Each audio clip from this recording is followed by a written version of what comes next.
Navigating the world of IVF can bring up many questions. One topic often discussed is PGT-A, or Preimplantation Genetic Testing for Aneuploidy.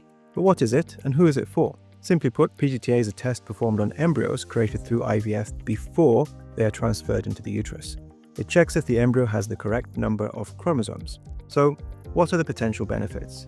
A major one is possibly reducing the heartbreaking risk of miscarriage. Many early miscarriages happen because of chromosome abnormalities, which PGT-A aims to detect beforehand. It can also reduce the chance of conceiving a pregnancy affected by conditions caused by having too many or too few chromosomes, like Down syndrome.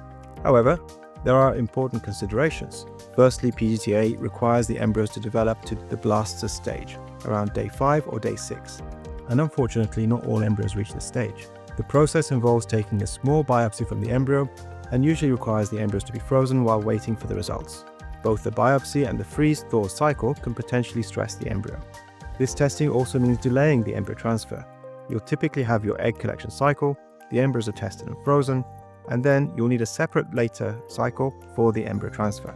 This adds time and significantly extra cost to the IVF process. It's also crucial to know that PGT-A isn't 100% accurate. Sometimes the results can be unclear, showing mosaicism, where an embryo has a mix of normal and abnormal cells, and that makes decisions complex and requires careful discussion. Because of factors like needing blastocysts and the potential impact of the procedures, the testing process may result in fewer embryos being available for transfer overall.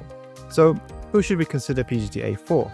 Often it's individuals of advanced maternal age, as egg quality and chromosome errors increase with age. Also, those with a good number of eggs providing more embryos to test. It may also be considered for those with a history of recurrent miscarriage potentially linked to chromosome issues. So overall, PGT-A is a complex decision with real pros and cons. The best step is always to have an in-depth conversation with your fertility specialist about your specific situation.